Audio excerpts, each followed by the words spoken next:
Happy new year. তোমাদের সঙ্গে আমার 2026-এ কথাই হয়নি।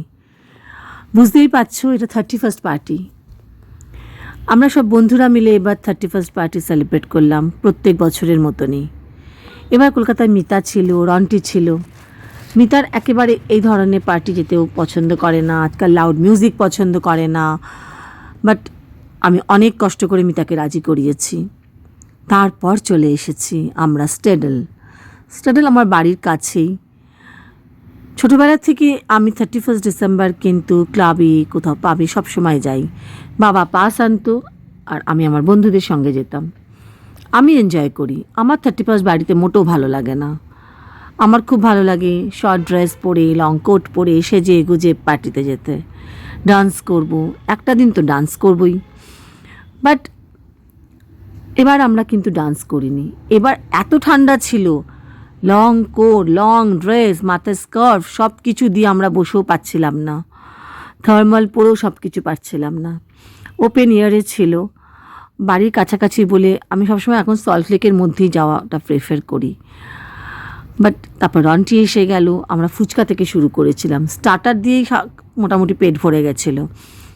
খাবো কি ঠিক করে কাঁপছি। কোনো দিন যা করিনি, আমরা হুক্কা খেলাম, হুক্কা ট্রাই করা হলো, ভাবলাম তাতে যদি একটু গরম লাগে। তো বিশ্বাস করো কি বাজে, ফালতু পয়সা নষ্ট ছাড়া কিছু না। আমাদের সমস্ত বন্ধুরাই মোটামুটি যদি সল্টলেক থাকে, সে কারণে আমি সবসময় চাই সল্টলেকের কাছাকাছি ব্যবস্থা করার, পাস পাওয়ার বা ব্যবস্থা করার। বন্ধুদের সঙ্গে একসঙ্গে 31st নাইট কাটানোর একটা অন্য মজা, আর এবারে তো মজাটা আরোই অন্যরকম ছিল। মালপো দিয়ে রাবড়ি, এটা ছিল আমাদের সব থেকে পছন্দের ডিশ। আর রন্টি প্রচণ্ড হতাশ হয়েছে, বিরিয়ানি একদম ভালো ছিল না। এবারে খুব ভিড়ও ছিল না স্টাডেলে, আমি বুঝলাম না কেন, সবাই মনে হয় আজকাল বাড়িতেই পার্টি করে। এরপর এলো সেই মুহূর্ত, আমাদের নতুন বছরকে ওয়েলকাম করার, আর আমরা সব বন্ধুরা মিলে একসঙ্গে ওয়েলকাম করলাম।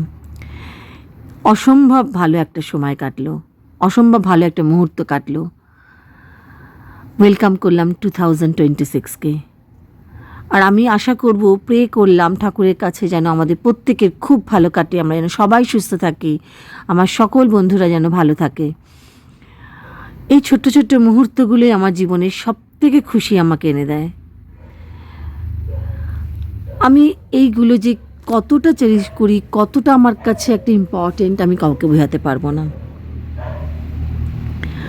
আমি হয়তো আমার ইমোশনস দিয়ে, আমার ভাষা দিয়ে আমি লিখে বলেও বোঝাতে পারবো না যে আমি ঠিক কতটা খুশি হয়েছি। মিতা যাবে, মিতা অনেক ভালো মেমোরি নিয়ে এবার যাচ্ছে, সমানে বলে গেছো তাড়াতাড়ি ফিরে আসবে, আবার আসবে জুলাইতে, আর আমি জুলাইয়ের দিকে তাকিয়ে বসে থাকবো। এরপর আমরা ঠিক করলাম ফেরার সময় কালী মন্দির যাব, কারণ ইসি কালী মন্দির যাব, তার কারণ হচ্ছে কালকে কল্পতরু উৎসব। তাই জন্য মাকে একবার দর্শন করে আজকে বাড়ি ফিরব। মায়ের কাছে বলে যাব সবাই যেন ভালো থাকে, শারীরিক, মানসিক, অর্থনৈতিক, যে যেভাবে আছে, ফ্যামিলি নিয়ে যেন খুব ভালো সময় কাটায়। হ্যাপি নিউ ইয়ার ফ্রেন্ডস, তোমরাও সবাই ভালো থেকো।